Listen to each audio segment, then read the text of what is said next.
Okay, let's dive in. You know that feeling, right? You see this, like, perfectly symmetrical shot, maybe super saturated colors, someone saying something witty in slightly vintage clothes. Mm-hmm. You just know Mm. instantly. That's a Wes Anderson film. Mm-hmm. So today we're taking a deep dive into the source material you shared on Wesley Wales Anderson.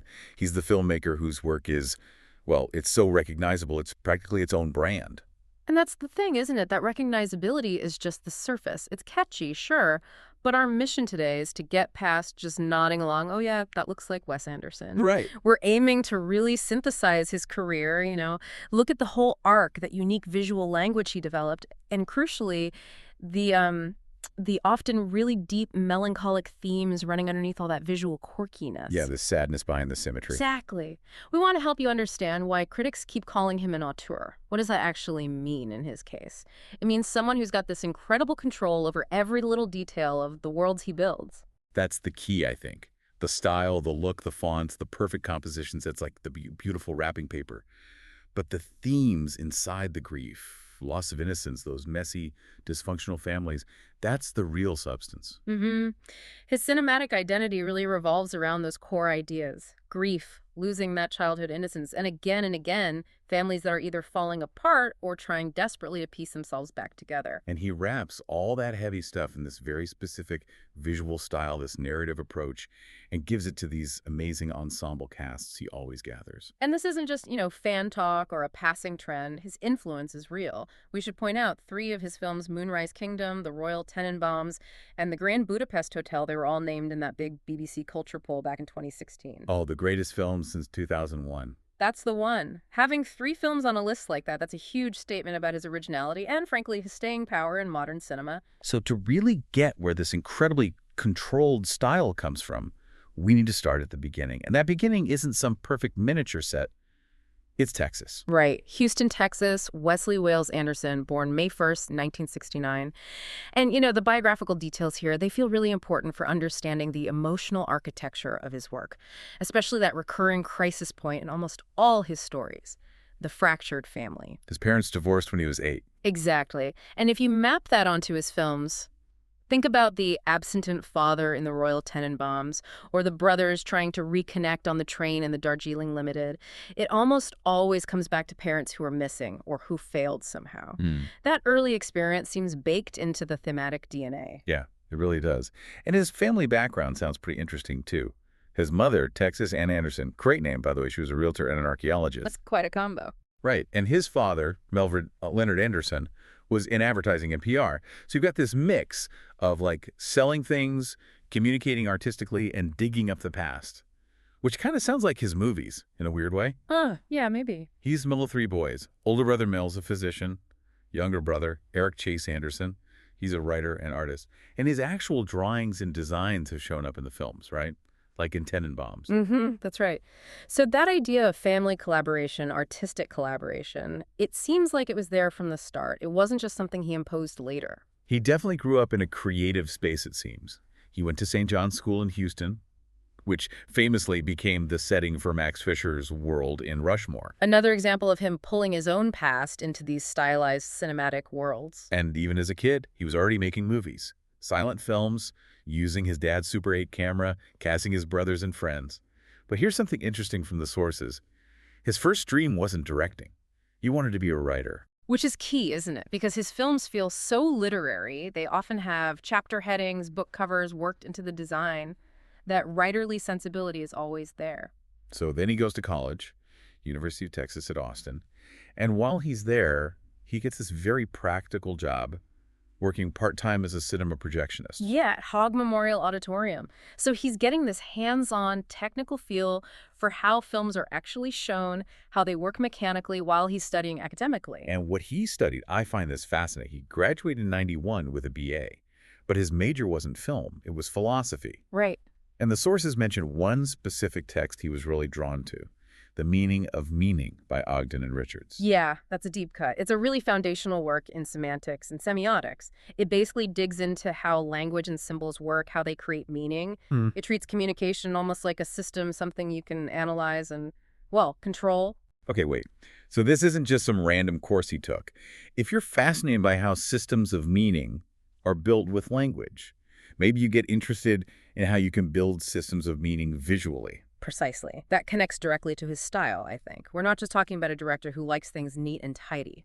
We're talking about someone who studied the very mechanics of meaning making. So maybe that perfect symmetry, the deliberate color choices, the specific fonts, it's all a way of using visual signs Yeah. to engineer a very precise feeling or idea, like he's trying to control the meaning visually. I think that's a huge part of it. His whole visual approach is a system, a set of rules he creates for each film's world. The philosophy background points to this deep interest in structure, which then becomes this obsession with the architectural perfection of the frame. And maybe that control, that structure, is what allows him to explore the really messy stuff, the grief, the family chaos. The visual order contains the emotional disorder. Exactly. The container is hyper-artificial, hyper-controlled, but the emotions inside feel very real, very raw. Makes sense. And then the final piece of the puzzle falls into place at UT Austin, 1989. He meets his roommate, Owen Wilson, The collaborator. the collaborator. And that relationship, that creative partnership, was basically the launch pad for his whole filmmaking career, leading them to co-found his production company, American Imperial Pictures. And that partnership, especially with Owen and his brothers Luke and Andrew, led straight into his first feature in the 90s, Bottle Rocket, 1996. Based on their short film, right. Yep. It's a crime caper, technically, but really it's about these young Texans trying to pull off big heists, but they're just endearingly inept. It kind of set the template for his genre bending. It wears the clothes of a crime film, but the heart is all about their emotional immaturity. It's a great little film. Dignan and Anthony, Yeah. just trying to make something happen. The short film was apparently a hit at festivals, but the feature, not so much at the box office. No, it got good reviews, but it didn't make much money. So right away, there's this lesson, okay, this unique kind of quirky style isn't necessarily an easy sell for a wide audience. But wow, did he bounce back fast. Only 2 years later, 1998, comes Rushmore. And this feels like the moment everything clicks into place. Yeah, this is where the Wes Anderson we really know arrives, fully formed. Rushmore was the hit he needed, critically and financially. Max Fisher, the kid whose extracurricular ambitions are way bigger than his grades, crushing on his teacher. And crucially, this film introduces maybe his most important collaborator, Bill Murray. Oh, absolutely. Murray as Herman Bloom, that sad, rich industrialist. It totally revitalized Murray's career, launched that whole second act phase in independent films. And Murray sticking with Anderson, becoming this recurring figure that showed Anderson could pull major Hollywood talent into his very specific world. Definitely. And the awards came too. Anderson won Best Director at the Independent Spirit Awards. Murray won Best Supporting Male. The film just instantly got this cult status and serious critical respect too. Martin Scorsese was praising it just a couple of years later. Wow, Scorsese! Yeah. Called it fresh, innovative. And then later, 2016, it gets selected for the National Film Registry for a quirky high school comedy. That's a pretty fast recognition. So then we move into the 2000s, and he gets his first really big financial success with the Royal Tenenbaums in 2001. This is where he doubles down on that theme of the brilliant, artistic, but totally broken family. Gene Hackman as the patriarch trying to worm his way back in. And for a lot of people, I think Tenenbaums is the definitive Wes Anderson look, right? That iconic brownstone, the tracksuits, the sort of faded, nostalgic New York vibe. It was a hit. Made over $50 million domestically. And got him his first Oscar nomination for Best Original Screenplay, shared with Owen Wilson. Then comes The Life Aquatic with Steve Zissou in 2004. Bill Murray again, this time as a sort of Jacques Cousteau figure. This one didn't hit quite as hard, did it? No, the reception was a bit cooler commercially and critically compared to Tenenbaums. Maybe it was a bit too specific in its references, a bit too melancholy, but it definitely cemented his commitment to miniatures and that incredibly detailed production design. That cutaway submarine set is legendary. Totally. Then the Darjeeling Limited in 2007. Back to the theme of estranged brothers, this time on a train journey across India. Yeah. And this one feels important because he explicitly nods to his influences. Yes, he dedicated the film to Satyajit Ray, the great Indian filmmaker. He said race films had inspired all his work in different ways. It's him openly saying, look, my style comes from absorbing cinema history. And the script was another collaboration, right, with Jason Schwartzman and Roman Coppola, who become key writing partners. Exactly. And that collaborative spirit even extended to releasing the short film Hotel Chevalier first, set in Paris, starring Schwartzman and Natalie Portman. It works as this quiet, emotional prologue to Darjeeling. Shows he's thinking about the characters' inner lives even before the main plot kicks off. Then he closes out the decade with something completely different, but also perfectly suited to him. Fantastic Mr. Fox in 2009. His first stop-motion animation based on Roald Dahl. And it was a huge critical success. Got another Oscar nomination, this time for Best Animated Feature. It makes sense, doesn't it? Stop motion requires that same meticulous frame-by-frame control that defines his live-action style. It felt like a natural fit.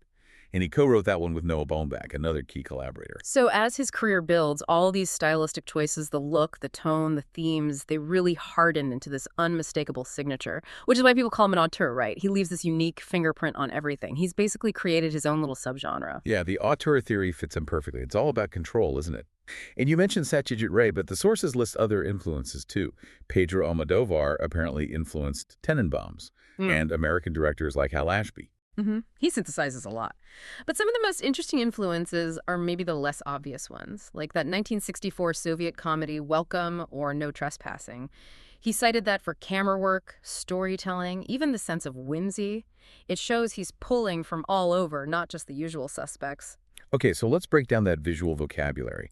How does he create these self-contained worlds, these scale model households, as critics call them? It feels like a very deliberate playbook. Oh, it absolutely is. Top of the list. Symmetrical compositions, everything lined up, perfectly centered. It's almost obsessive. And he reinforces that with those flat space camera moves. The quick pans, the tilts, the zooms, the dolly shots that move side to side. Not really into the scene. It makes it feel like you're looking at a painting or a stage set. Yeah, or a dollhouse. It keeps everything feeling very two-dimensional, very controlled, very artificial. It emphasizes that we're watching a construct. And connecting back to the philosophy thing, symmetry is like the ultimate visual order, right? So if your story is about chaos, family breakdown, grief, maybe framing it with perfect symmetry is a way of trying to contain it visually. I think that's absolutely part of it. The visual structure is the defense mechanism against the emotional messiness. Then you've got the stylistic quirks in movement. Those snap zooms he uses, bam, right onto someone's face or an object, often lands a joke or highlights a key detail. And the slow motion walking shots, almost always set to some perfect, usually melancholic pop song from the 60s or 70s. It instantly elevates a simple action into something stylized and, well, coolly sad. And the whole design philosophy, the limited color palettes, often very specific pastels or primary colors defining a whole film or character. The handmade feel to the art direction, even when it's incredibly elaborate, and especially since Life Aquatic, way more use of miniatures and stop motion. Yeah, that fabulous quality, as you said. It's somewhere between realism and a fairy tale, which leads us back to the themes these visuals serve. Right, the heavy stuff beneath the pretty surface, grief, loss of innocence, broken families, parents letting their kids down. He treats it with a kind of dry wit, but the underlying pain is always there, isn't it? Definitely. And those big themes get mixed with other recurring elements. Adultery, brothers fighting, really awkward romances, friendships forming in weird circumstances. And the plots often borrow from caper movies. There are always heists or schemes or people running away. It's this weird mix of precise structure in the visuals, but often quite chaotic plots and emotions. Which brings us to that term critics use, postmodern. What does that really mean for his films? Good question. In his case, I think postmodern means the films are very aware of themselves as films. They draw attention to their own artificiality. Okay. There's that obsessive, nostalgic attention to detail. Everything looks like it's from a specific, maybe slightly idealized past. But at the same time, they kind of mess with standard storytelling. They blend high art references with pop culture. They reference different genres all at once. Like the caper thing. Exactly. And the characters are often these really eccentric figures who seem almost aware they're in a Wes Anderson movie. That visual perfection, maybe it's a postmodern joke like, the world's a mess, but hey, at least the shot is centered. Huh. Could be. It's like acknowledging the chaos by imposing this extreme artificial order. And this focus on control, collaboration, structure, it apparently extends to how he actually makes the films. Bryan Cranston called working on his set actor camp. Yeah, that's fascinating. It sounds like a totally unique way of working, designed to break down the usual Hollywood barriers and just focus everyone on the creative task. Cranston said there's no hierarchy. Everyone gets paid the same base amount, apparently, whether you're the star or have a smaller role. Wait, really? Same pay? But isn't Anderson himself the ultimate hierarchy? Controlling every little detail? How does that work? No. Doesn't that just make the artistic control absolute? That's a really sharp point. Yes, the artistic control is total, but maybe the actors find that freeing. They know exactly the world they're stepping into, the rules of the game. They trade perhaps some financial leverage or ego perks for being part of this very specific unified artistic vision. And maybe that shared, slightly lower pay scale actually fosters camaraderie. Interesting. And the living arrangements reinforce that, right? Everyone stays in the same hotel, eats dinner together every night at one big table with Wes. Exactly. You're not just colleagues, you're this little temporary, isolated community focused on making this one specific thing. And no fancy trailers on set, no separate dressing rooms, everyone just ready in wardrobe by mid-morning. Apparently so. It keeps things fluid, collaborative. Actors might not know exactly when they'll be needed, so they have to stay present, stay engaged. It probably helps create that easy ensemble chemistry you see on screen. So this whole approach, the style, the themes, the unique production method, it really hit a peak, commercially and critically, starting around 2012 with Moonrise Kingdom. That coming-of-age story set on that fictional New England island. It played at Cannes, competed for the Palme d'Or. Big deal. And it was a hit. Made almost $70 million worldwide on a $16 million budget. That showed his style could connect with a pretty broad audience, not just art house crowds. And it got him his second Oscar nomination for original screenplay. Yeah, it proved the Anderson formula, if you want to call it that, was definitely viable. But then came the real juggernaut, the Grand Budapest Hotel in 2014. Oh yeah, that one felt like everything coming together. Set in that fictional European country Zubrowka, mostly in the 30s, following Rolf Fiennes as M. Gustav H. His biggest hit by far, critically and commercially. Made close to $175 million worldwide. It's got this incredibly intricate story within a story structure, layers of history. Oh, yeah. It's his most ambitious narrative, maybe. And technically it was stunning. Didn't he use different screen shapes, different aspect ratios for the different time periods in the story? He did. That's the kind of meticulous detail we're talking about. For the 1930 sections, it's the old boxy 1.37.1 ratio, like classic movies. Makes it like a stage or an old photo. Right. Then for the 1960s parts, it switches to the wide 2.35.1 ratio, like CinemaScope films from that era. And the present-day framing bits use the modern standard 1.85.1. That's amazing. It shows every single choice is thought through, connected to film history, connected to the story's timeline. Back to that philosophy background again, understanding the form. Absolutely. And the Academy noticed 9 Oscar nominations. 9, including his first ever for Best Director and Best Picture. He didn't win the big ones, though. No, but the film cleaned up in the technical awards. Production design, costume design, which is so key for his character's makeup, and original score for Alexander Desplat. Huge validation. And he won the BAFTA himself for the screenplay, right? Yeah. Co-written with Hugo Guinness. Yep. It was just total critical and industry recognition for that incredibly detailed world building and writing style. After that massive success, he went back to stop motion with Isle of Dogs in 2018. And kept the award streak going. Won Best Director at the Berlin Film Festival, got more Oscar nominations for animated feature. It really cemented animation as a core part of his toolkit now. So, bringing us more up to date, the 2020s. The French Dispatch in 2021. Set in France, kind of an anthology film, structure like an issue of The New Yorker. Right, very literary again. I think. Premiered at Cannes, kept that high-profile festival presence going. Followed quickly by Asteroid City in 2023. And this one, the set design. They built that entire desert town, that huge Monument Valley diorama in Spain. Incredible, isn't it? It's the ultimate Anderson move. Build a massive, perfect, but completely artificial world to tell a story about fragile, searching people inside it. And 2023 was also big for him in short films, wasn't it? Partnering with Netflix, going back to Roald Dahl. Yes, starting with the wonderful story of Henry Sugar. That 41-minute short really leaned into the stagecraft feel, actors narrating directly to camera. And that one finally did it. It won the Oscar for Best Live-Action Short Film, his first actual Oscar win. Took a while, but he got there. And it wasn't just a one-off. He quickly followed up with 3 more doll shorts. The Swan, The Ratcatcher, Poison. Netflix bundled them all together eventually. It showed his style works incredibly well in these focused, shorter bursts. And the latest feature, The Phoenician Scheme, came out May 2025, shot in Germany, and kept the streak alive. Got another Palme d'Or nomination at Cannes, just consistently operating at that high level. You know, beyond just listing the films, his career really feels defined by the people he works with over and over again. It's like this traveling theater kind The recurring actors, yeah. The list is amazing. The Wilsons, Owen, Luke, Andrew, Bill Murray, obviously, Jason Schwartzman, Angelica Houston, Willem Dafoe, Jeff Goldblum, Edward Norton, Adrian Brody, Tilda Swinton, Tony Revolori. It goes on. And when you see those names on a poster, you immediately have a sense of the film's tone, because they're also fluent in his specific style of performance. And that loyalty is maybe even stronger behind the camera, which has to be key to keeping that look so consistent for decades. Robert Yeoman shot all the live-action films, right? Every single one. That's incredible consistency in cinematography. Same eye, same approach to framing and color, film after film. And the music, too. There's a core team there as well. Mark Mothersbaugh did the scores for the first 4 films, gave them that quirky electronic feel early on. Then Alexander Desplat took over for the next 6, including Fantastic Mr. Fox and winning the Oscar for Grand Budapest.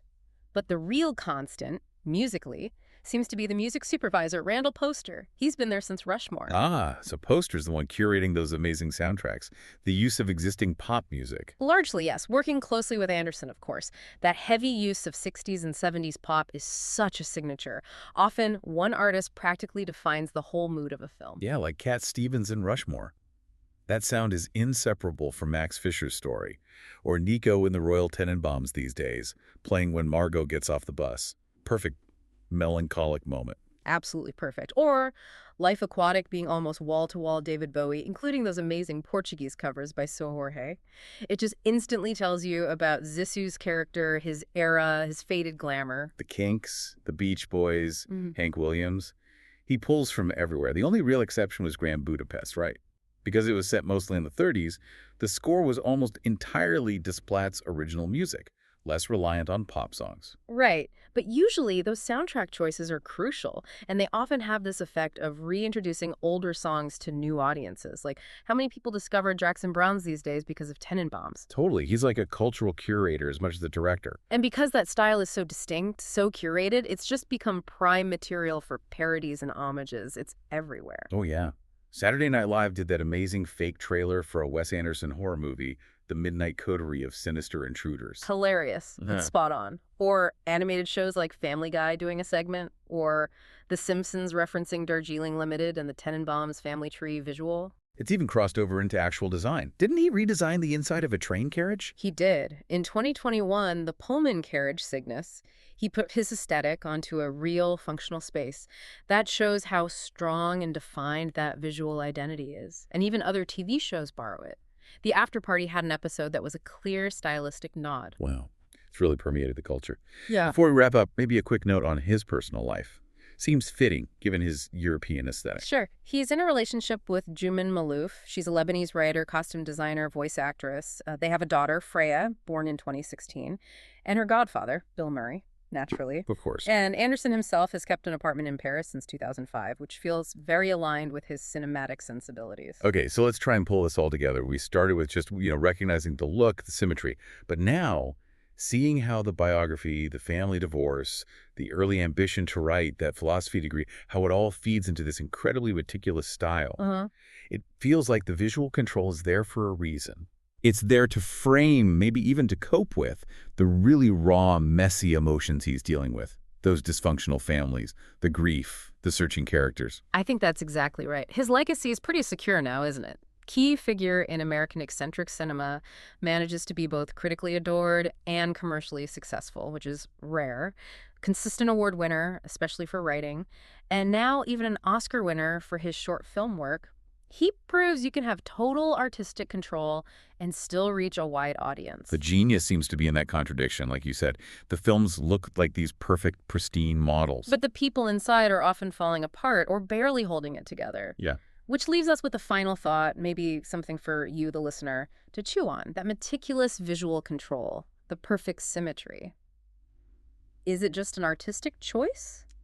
Or is it almost like a psychological defense mechanism, maybe for the characters within the films trying to impose order on their chaotic lives? Or maybe for Anderson himself observing all that chaos. Or maybe the structure itself is the point and admission, perhaps, that the world is Yeah. fundamentally chaotic, and the best we can do is build these beautiful, ordered frames around it. It's worth thinking about.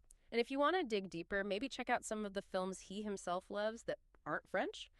The sources mention things like Max Ophuls' The Earrings of Madame de Matthieu or Robert Bresson's Au hasard de Balthazar. Seeing his influences might give you even more insight into the DNA of his own unique, whimsical, and often quite sad cinematic world.